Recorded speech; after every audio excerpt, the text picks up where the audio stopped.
Good evening, Facebook friends. This is Dr. Montville from Tennessee Fertility Institute. Hopefully you can hear and see me as we try to do this over the interwebs. Thanks for joining us tonight. This is our first and hopefully continuation of a series of interactions where we will field questions, talk about our fertility clinic here in Franklin, Tennessee, and just have a good time over the next half hour or so, answering basic fertility questions, even specific ones, depending on how who's joining us and who's asking questions, and just kind of how we want to go forward. We'll talk a little bit about some of the upcoming events that we have planned through Tennessee Fertility Institute. I'll tell you a little bit about myself, the services that we offer here, and yeah, just have a good time with us this evening. I'm new to Tennessee Fertility Institute. The clinic has been in operation for the last year under the direction of Dr. Donna Session. We are in Franklin, Tennessee, off of Carruthers Parkway, and we offer a full service and complement of fertility services ranging from fertility evaluations for both men and women to the most advanced in vitro fertilization procedures that are offered now in the United States. My initial medical training was through the University of Washington, where I graduated with my medical degree. I then completed my OBGYN training at the University of Michigan, and then completed my specialty training in reproductive endocrinology and infertility at the University of Cincinnati. After that time, I then moved to Montana, where I started and ran the first IVF center in the state for 6 years in Billings, Montana. My family and I now live in Franklin, and I've been with TFI now for actually just a matter of days. So this is also an introduction for me to the clinic and to tell you about all the great things that we can help patients with. Infertility is quite common. About 10% of couples in the United States have trouble with infertility. It's as common as type 2 diabetes, but we don't hear about infertility as much as we do diabetes in the popular media, obviously because it's a sensitive topic. But with organizations like the American Society for Reproductive Medicine and the Society for Assisted Reproductive Technology, more marketing campaigns are really working to get the word out on how common infertility is, and the fact that the American Medical Association now does include infertility in its list of actual diseases. So we're here to help patients in any way that we can, and we're eager to help both with male issues and female issues. The vast majority of couples that we see in our clinic have both male and female factors that we discover through a basic infertility evaluation. Most often we'll start with hormone testing for the female partner, making sure that she's ovulating well and reviewing her menstrual cycle.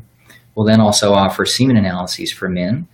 40% of couples that we see have both a male and female issue, so it's very important to get partners in to get their semen analyses done, because we often discover changes in a man's fertility potential, and it's better to do that sooner rather than later. In fact, just a study came out about 1 to 2 weeks ago showing that there's been a marked decline in sperm concentration and function over the last 40 years in the American population in men.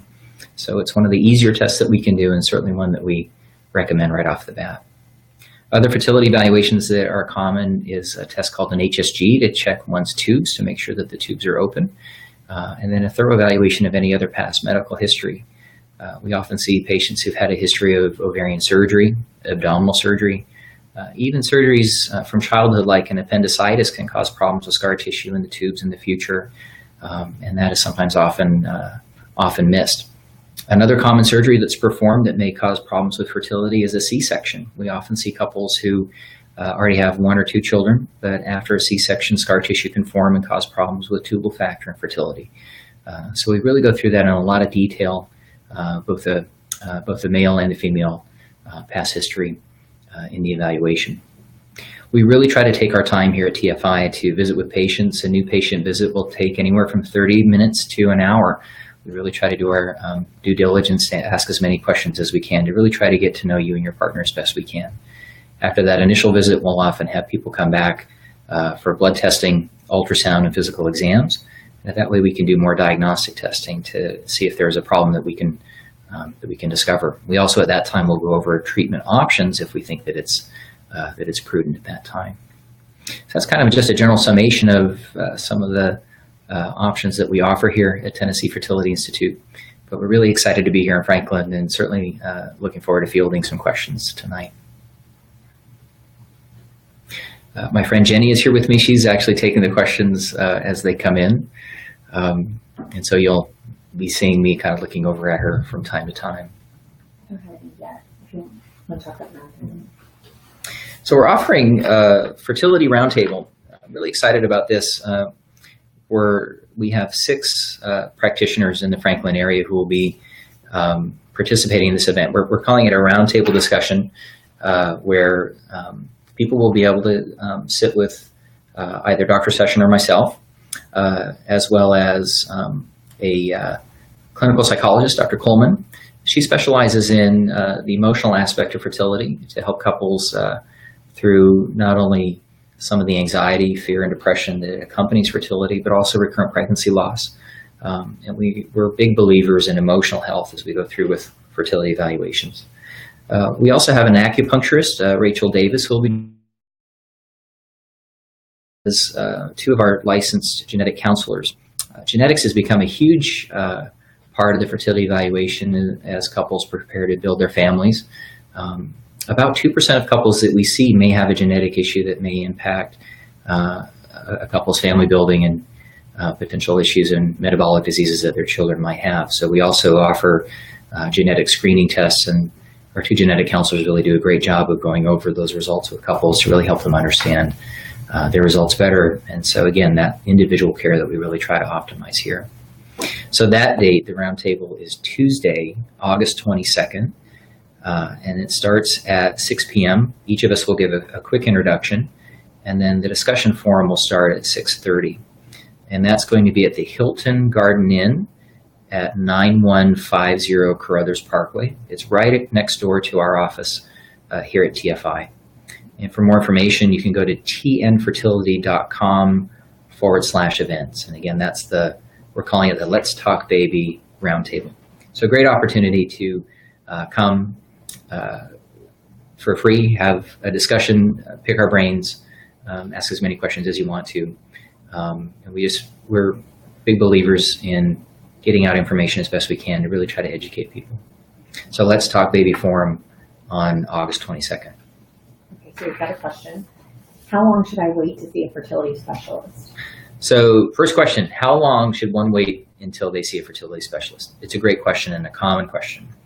The general rule of thumb is that for women younger than 35, you should try to get pregnant on your own for about 12 months. But if you haven't gotten pregnant within a year, after that time, you should come see a fertility specialist.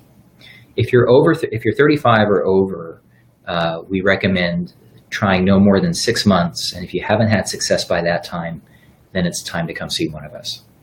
Now, there are some special caveats to those general rules of thumb. If any woman has irregular menstrual cycles, where they're skipping periods, if you go 40 days, 50 days without having a period, that might be an indication that someone isn't ovulating well. And so if you have any of that history of not ovulating well, that's definitely a time to either speak with your OBGYN or just come in to see a specialist. There's no real hard, fast rule to say that you need to see an OBGYN first and then go see a fertility specialist. We have great providers in the community. I think they do an excellent job. But there's no reason to say that, if for preconception counseling, if you want to come and see one of our specialists at any time, we're willing to see patients. But the other things, as I previously mentioned, any history of pelvic surgery, appendicitis, those can cause problems. Pelvic pain can be a big thing. Endometriosis is a disease that can affect upwards of 30% of couples who are struggling with infertility. So if that's a part of one's history, that would be a reason to see a fertility specialist. And then certainly for men, if men have any exposures to chemicals at the workplace, oil field workers, mechanics, men who work in laboratories, they may have problems with their sperm. Men who work in professions where they might be exposed to excessive heat, we often see that as well. Chemical exposures, and that includes tobacco use. So those people we think should be seen sooner rather than later. For those women over 35, again, we talked about that 6-month cutoff, but again, those same kind of standards apply, that if there's any history of any kind of, if something's just kind of off, that would always be a reason to come in sooner rather than later. Okay. Is there anything that I can do to decrease my chance of infertility? So the question is, are there things that a person can do to decrease their chance of getting pregnant? Of not being infertile. So really maybe ways to optimize your fertility. Yeah. So are there ways that one can optimize their chances or optimizing their natural fertility? Absolutely. I think having a good understanding of one's body is really important. Regular menstrual cycles, that really is the biggest indicator as to whether or not a woman is ovulating consistently. If you don't have regular cycles, you're not releasing the egg at the right time, and it's going to be more challenging to get pregnant. There are some tests that we recommend getting if you want to see if you're ovulating at the right time. Those are called ovulation predictor kits. You can get those at Walgreens, Walmart. They sell them right next to the urine pregnancy tests. Instructions are pretty simple. They're on the box. You don't necessarily need to go out and buy the fanciest digital ones. The basic ones for Walmart work just as well. But that really gives people an indication of how to time intercourse more appropriately to really try to get the sperm and the egg together at the right time. Sperm can live for anywhere from 3 to 5 days, but an egg only lives for about 12 to 24 hours. So that's where timing can be really important for intercourse.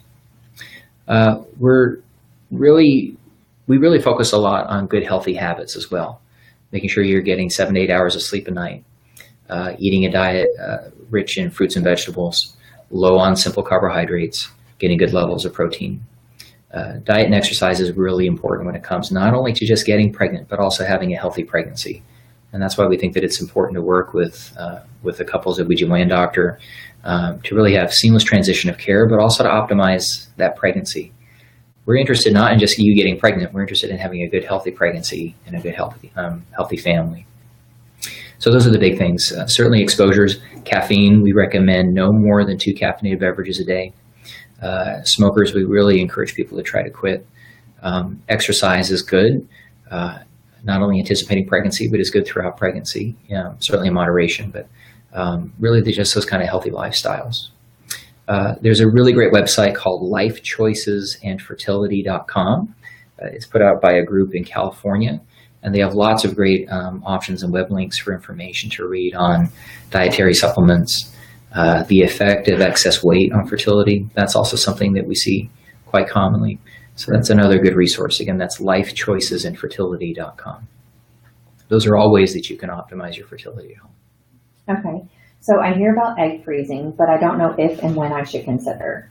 Mm-hmm. So the question is, there's a lot of information, or there's a lot of interest now in egg freezing and when a good time might be to consider doing egg freezing.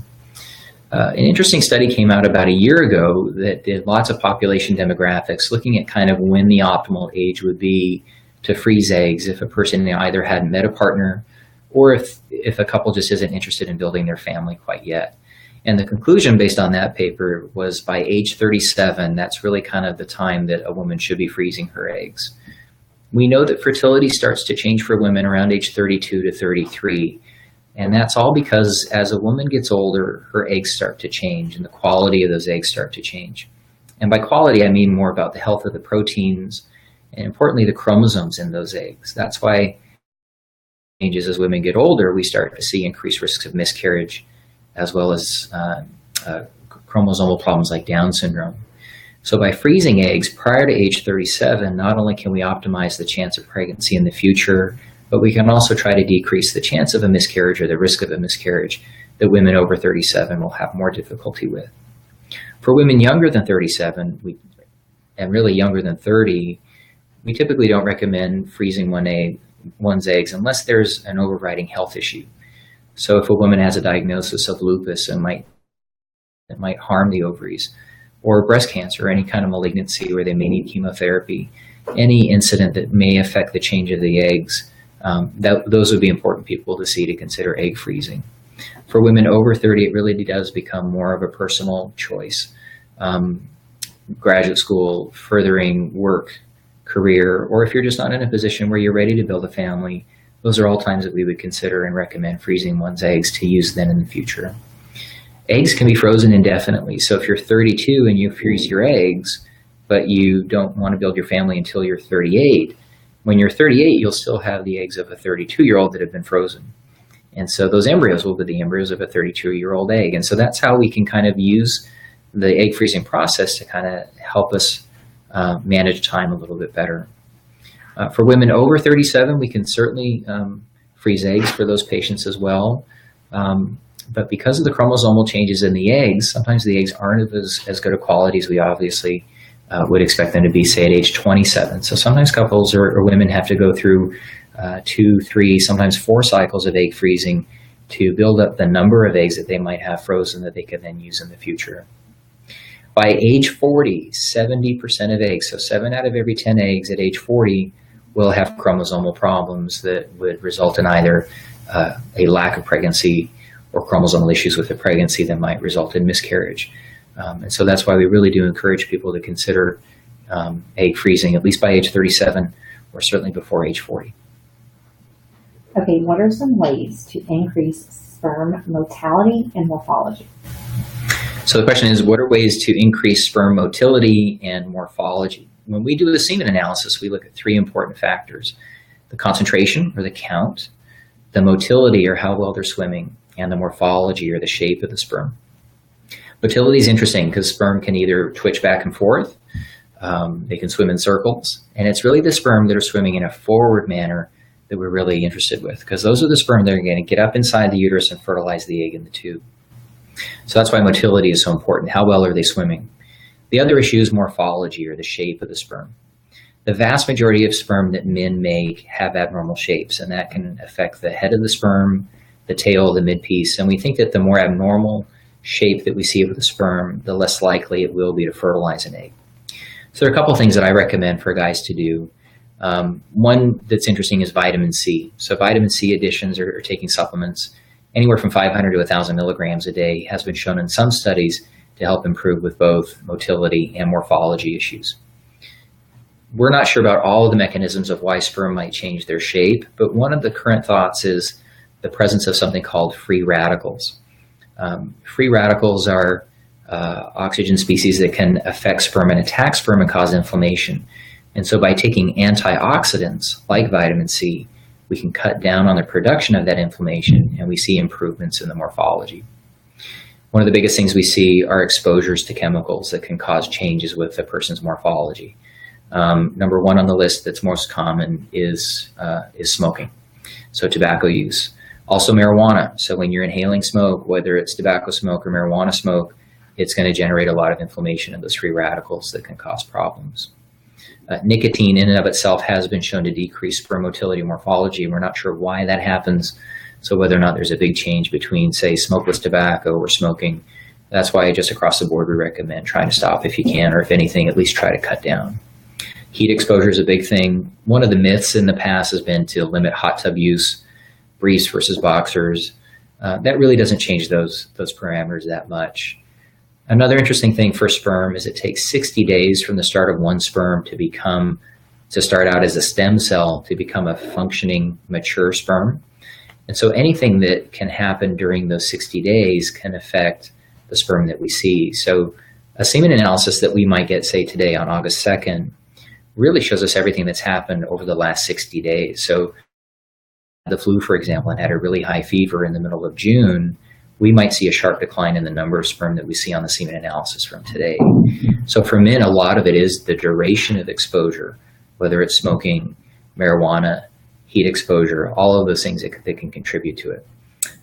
Again, I would recommend that Life Choices Infertility website, fish oil, and a multivitamin. So those are the big 3, multivitamin, fish oil, and vitamin C are all the things that I recommend that guys get on, as well as just staying hydrated and getting good sleep. All those things could potentially help.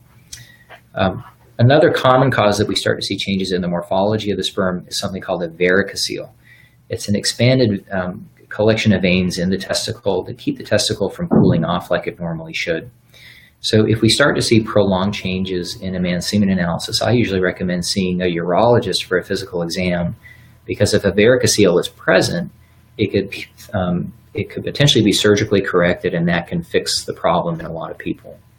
It may fix the overall morphology issue, but sometimes we don't see huge overall births of kids, so it may not choose or change fertility really quickly. It may take time, but that's why we recommend getting another semen analysis if one has been done that shows abnormalities, maybe repeating one in about 3 months to see if those changes persist, but certainly see a male health provider if there are major issues. Okay, we had someone email in and ask, are there any health risks in doing an IVF cycle, and how safe is it? So the question is, are there any health risks to doing an IVF cycle, and how safe is it? IVF is really actually quite safe. We do know that there are some increased risks, but the vast majority of couples and women who do IVF are young and healthy, and that really kind of provides more of a cushion in terms of safety. I view IVF in terms of two different time frames. The first is the actual stimulation to help eggs develop in the ovary, and the second area of risk is the actual procedure itself, where we harvest those eggs. So I'll start with the first one. During an IVF cycle, we use a combination of injections called FSH and LH that a person does daily over the course of about 10 days to help the ovaries develop and stimulate eggs in the ovaries. We call it superovulation or controlled ovarian stimulation. As the ovaries start to enlarge and as those eggs start to develop, a person's estrogen levels will get quite high.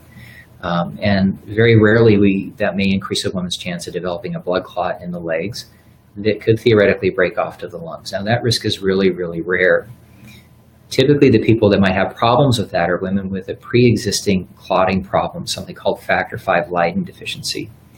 And so that's something that we offer screening for, but we typically don't recommend screening if women have no family history or if they have no personal history of blood clots. So that risk is really rare.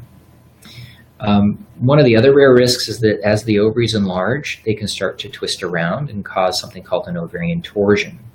Again, the risk of that is less than 1 in 1,000, but that can happen. And so when women go through IVF, we typically tell them to kind of lay off on the exercise, especially about a week before their egg retrieval, to avoid intercourse.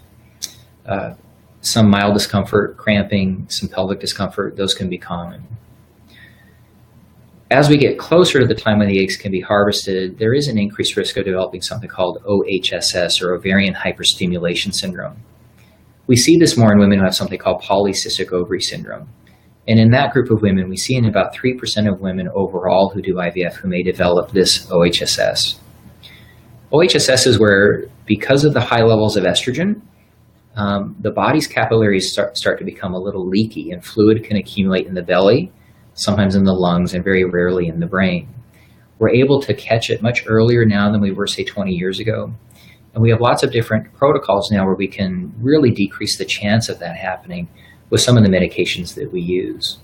But there still are some couples that we see in our practice who might need, or some women who might need to be hospitalized to have that fluid drained. And if women do develop OHSS, they can potentially become sick and end up in the hospital. That's why we really try to identify it early and try to keep it from happening. So those are really some of the risks with IVF itself, but in general, those risks are really low, and the vast majority of women do fine. Now, if women are older, if they have pre-existing health conditions like high blood pressure, sometimes during the stimulation process, their high blood pressure may start to go up a little bit. So we always want to make sure that those issues are well controlled.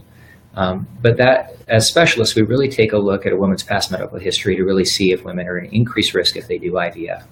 But for the most part, it's a pretty safe procedure.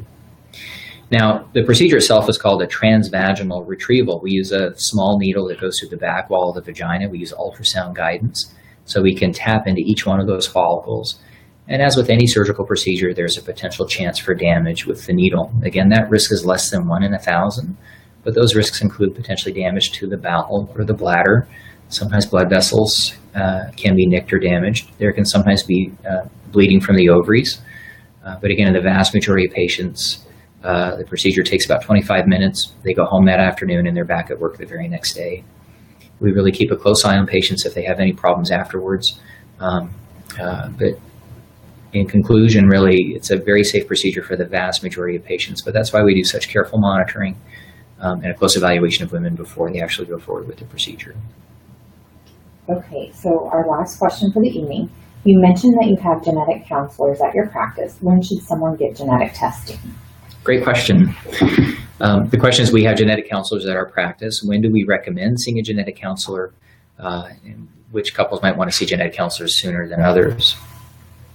For any couple, different organizations, the American College of OBGYN and the American Society for Reproductive Medicine, recommend getting or being offered screening for cystic fibrosis, as well as something called Fragile X mutation and spinal muscular atrophy.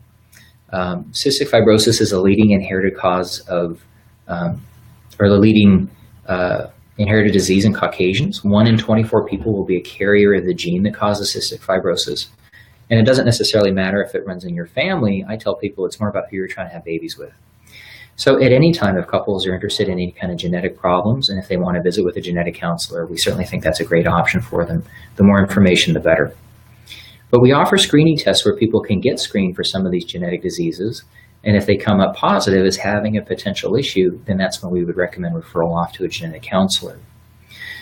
So lots of people kind of take it differently. Some people like to get as much information as they can right away. So for those couples, we say, absolutely, go see a genetic counselor, get the information that you want to get.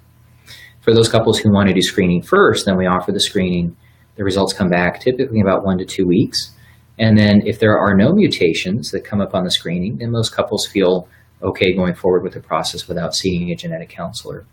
But for those couples who do have an identified mutation, then that would be a good time to visit with a genetic counselor. But I think it's really important that we do offer genetic counseling for all of our patients, because again, 2% of couples who are probably, or who are either challenged with fertility or even want to build their family, may potentially have something in the background that may cause a disease in children in the future. So we think it's a big option for couples. We encourage people to think about seeing a genetic counselor, but by no means do all patients do it. I don't necessarily think that all patients need to see a genetic counselor, but we certainly do offer good screening and good options and make that counseling available.